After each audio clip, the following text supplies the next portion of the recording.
After last week's fiasco of an episode where Ichigo forcibly kissed Hiro, everyone lost their minds. And in this episode right here, Squad 13 battles against the most massive Klaxosaur that we have ever seen, and everyone is going to lose their minds again.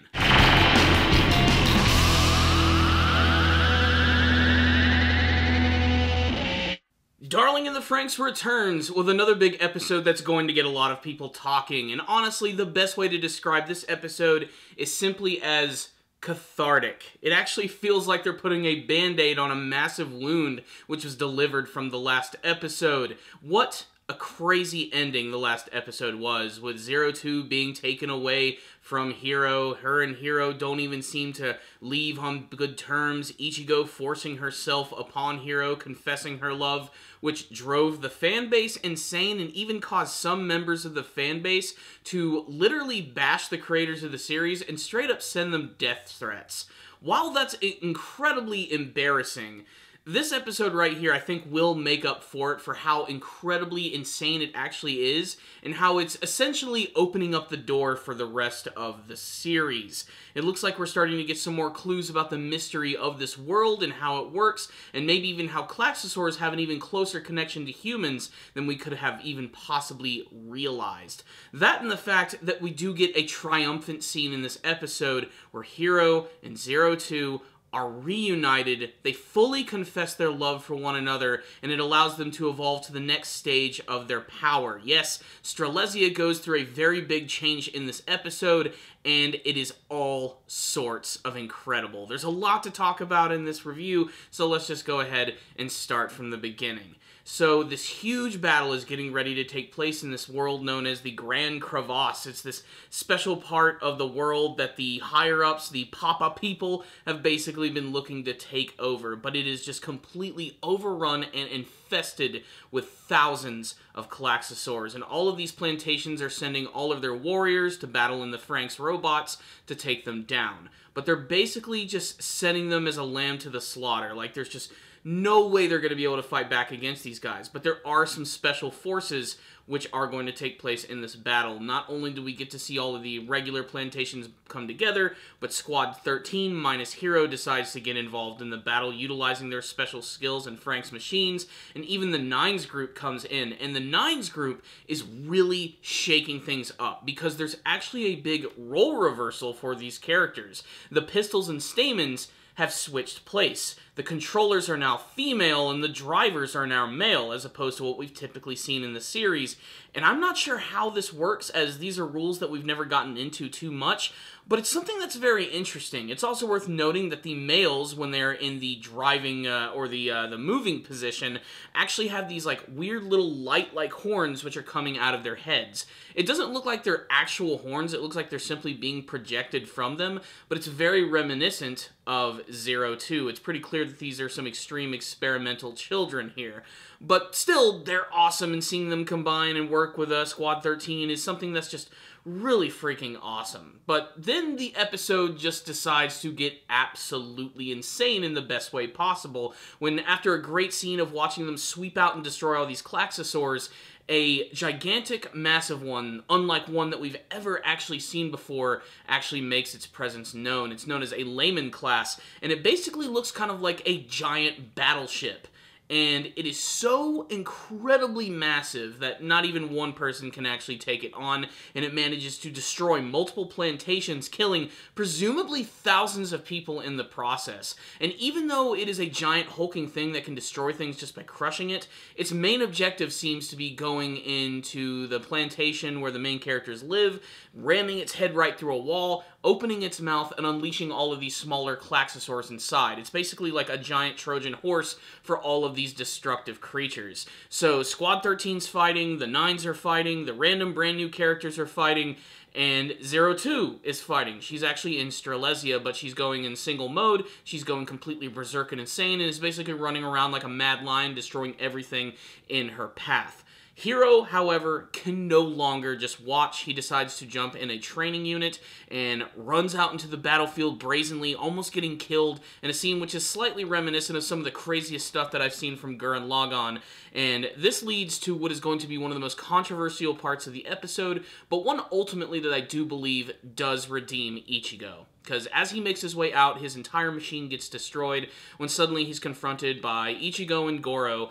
And Goro reluctantly gives up his seat and allows Hiro to get in the robot, pilot it with Ichigo so that he can get to Zero Two and Strelezia. More on this scene at the very end of the review, but for Goro to actually do something like this shows how he's easily one of the most mature members of the group, willing to let his hurt and hatred go in order to help out his friend. He realizes how he's been portrayed by Ichigo, but he's doing it in the most adult way possible. And then you have Ichigo piloting with Hiro, who just slam right into Strelezia, and I honestly thought Ichigo was just going to go crazy here and actually start attacking her, which, man, people were going to hate her even more after that scene, but no, she was basically just trying to force her way in so that she could allow Hiro to get very close, and that's when we have the big scene of the episode, where Hiro goes into the cockpit with Zero Two, and her horns have grown out and connected to the actual machine itself, almost like giant tree roots, and he manages to grab onto those, breaks them forcibly, enters her mind, and then finally brings her back to her senses. And this is when they both just start to cry and apologize to each other, and Hiro hugs her, and it just feels good. This is the moment where they're no longer going to have any secrets with one another, and they immediately confess their love to each other, and this is when they power up and Strelezia transforms into a brand new form, which is essentially just brand new colors. It gets like a red coat of paint, but it really pops and looks all sorts of fantastic, and this is what allows him to go into like super big berserker mode, and they both continue to tell each other that they love each other as they fly around and destroy everything, and even manage to take out this one massive Klaxosaur single-handedly, as well as all of the remnants.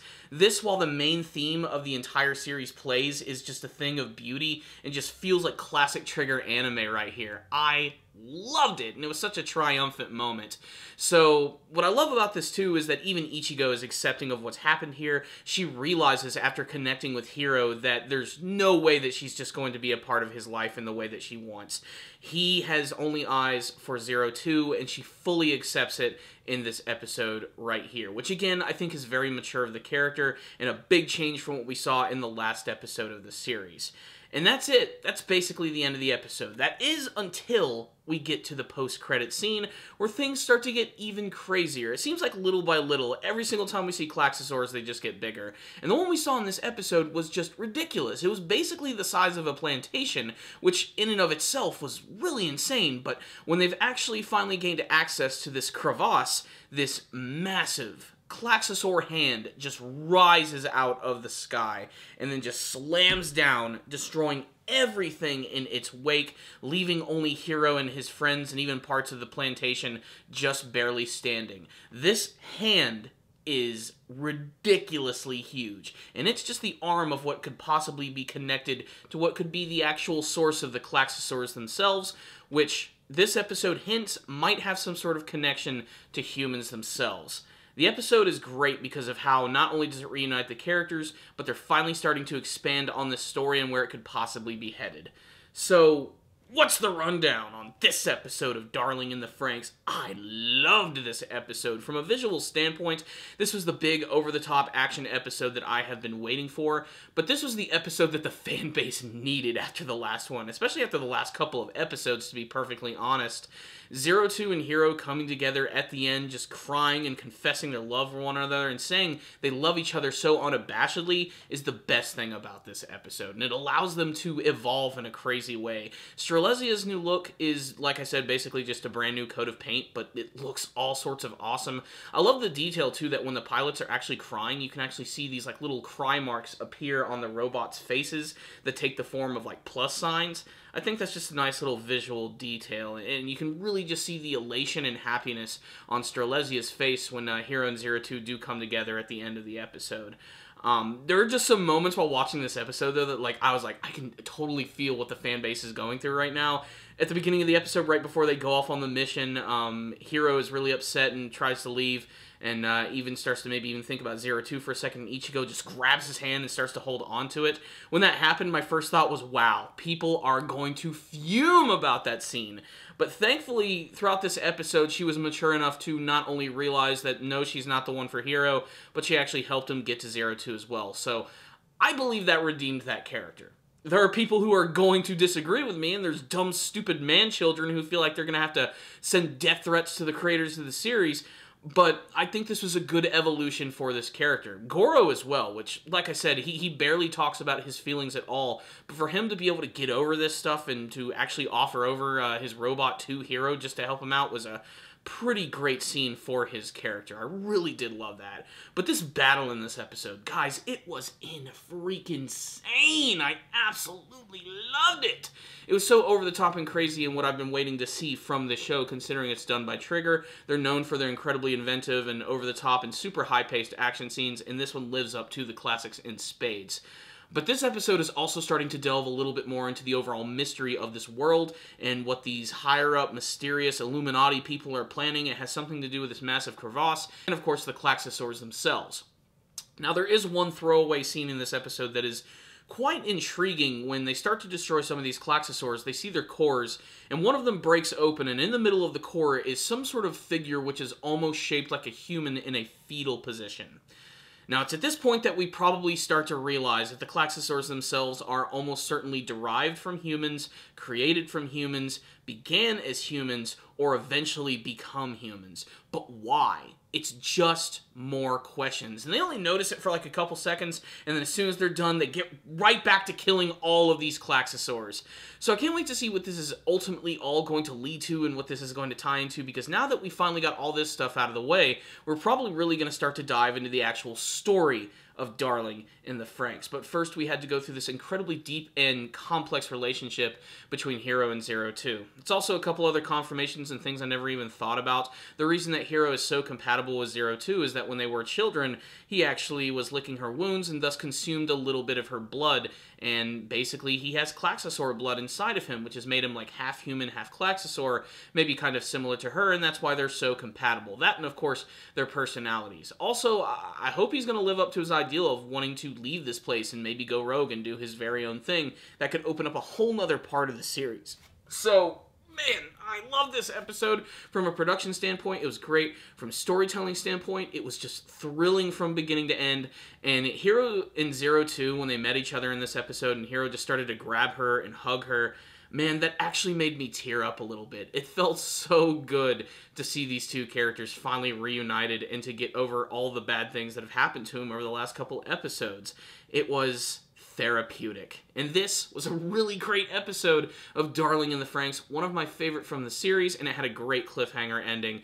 I'm giving this one right here a 5 out of 5. Check it out, guys. I'd love to hear your thoughts on the episode, and you can tell me all of them in the comments section below. Let's start a discussion about this crazy episode. Are you feeling better about this one after last week's incredibly insane episode? What do you hope to see from the future of the series? Do you have any theories as to what's going on with the Klaxosaur cores and the weird humans that exist within them?